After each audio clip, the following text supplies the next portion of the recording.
everyone. So I hope you got some clarity as to what Alzheimer's disease is. And as promised to you, this video is going to be about all the activities that you can do sitting at home.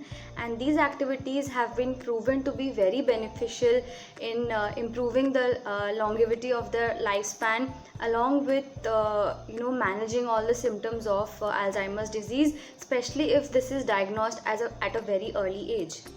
So I would like to go stage wise as to which activity is more beneficial in which stage. So beginning with early stage Alzheimer's, the one of the activity that has proven to have really good benefits all over the world is something called as the memory box. Now this is a very interesting activity. In this, what you need to do is have a box that you can make with any kind of cardboard box that you have at home, or a shoe box, or any such kind of thing. Use your creativity and imagination and decorate it as much as possible. Now what goes inside the box is something that is very important. So we're going to put certain things that were very personal or are very personal to our people who have Alzheimer's. These were the things that were really attached to, and they meant something to them.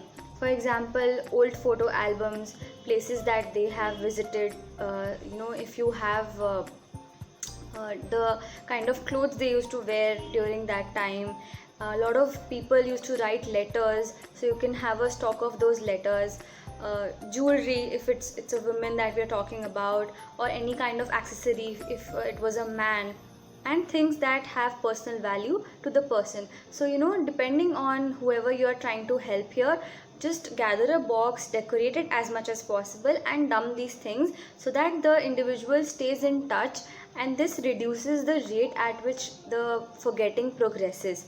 Because regularly, if the box is kept in their room or wherever they are, then it helps them to actually see that these things belong to me, and these things mean something to me. And you can actually also ask them to put in things that they feel are important to them now, so that way they'll be engaged throughout in that procedure. Second important thing, very helpful in the early stages, is music therapy. uh, Try and listen and play more of music instead of exposing them to visuals in the television or something like that. Because music helps in stimulating a lot of your brain areas, and they might reduce the rate at which forgetting takes place. And it's very helpful and beneficial if the music is of the individuals whom we are dealing with, if it's the music of their choice, or something that they really connect to or they really love playing.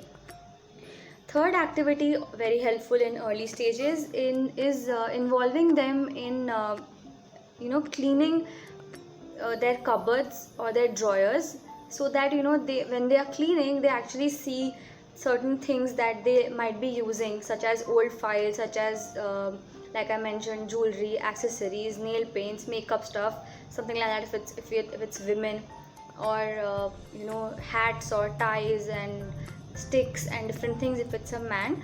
And when they're cleaning this on their own, you encourage them to try to ask them that you remember when you used to use these things, you remember you used to take the kids out, you wore this hat, it was your favorite hat, things like that. Keep engaging them in this conversation.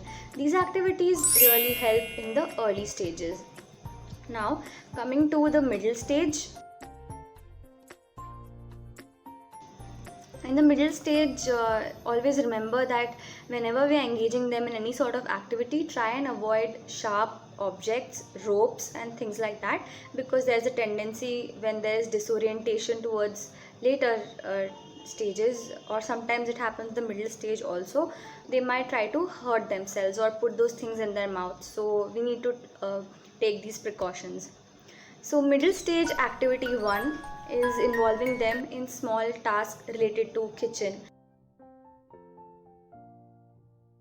For example, I'll give you something that they can easily do. we should not give them a very difficult task, because our aim is to keep them engaged in certain activities and give them a sense of success, that yes, I have been able to do this.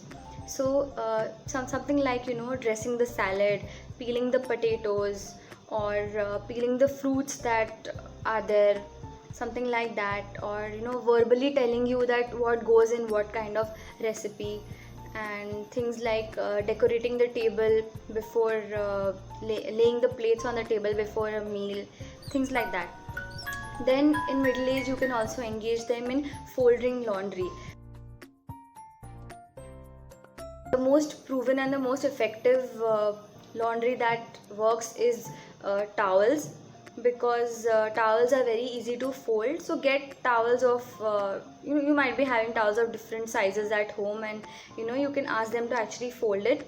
And friends, even if they are not able to give a very neat fold to it, just don't bother about that. What matters is they've actually been able to complete and reach that far. So that's what we're aiming for, that they should feel that yes, I have done this much.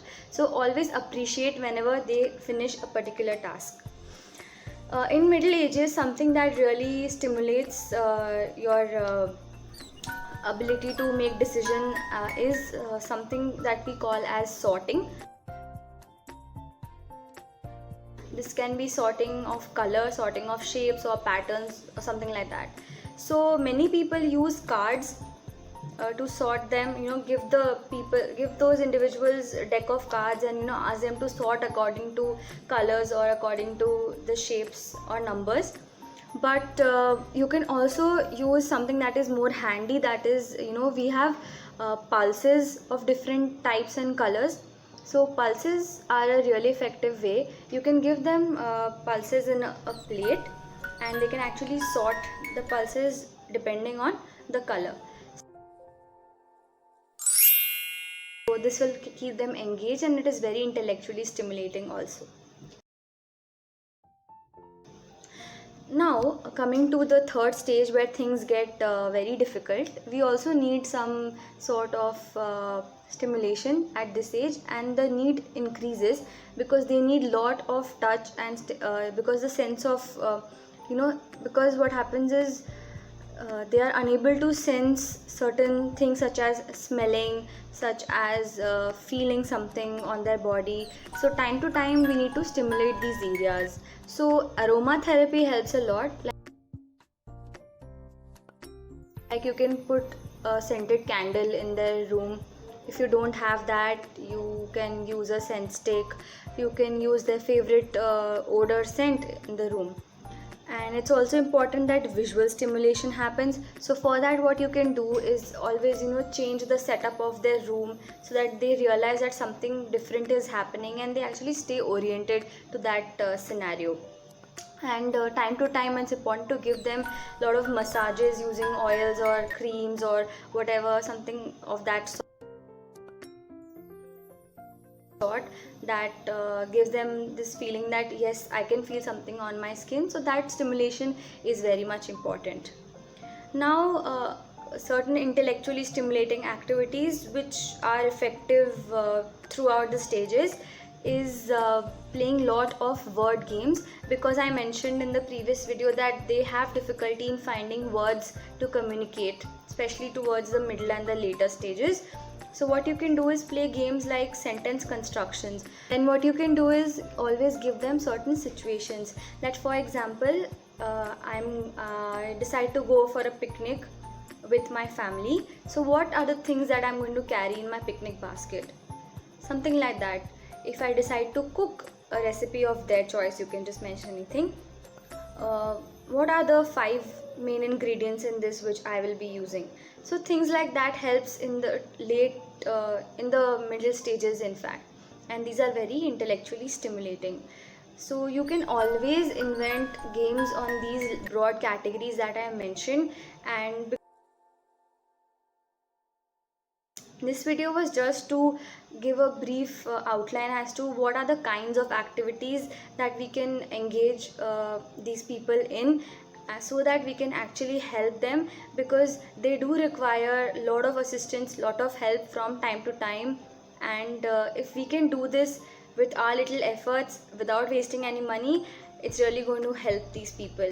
So this was a video to create this message. Please share with as many people as possible to create the awareness, and do like and comment below. Thank you so much.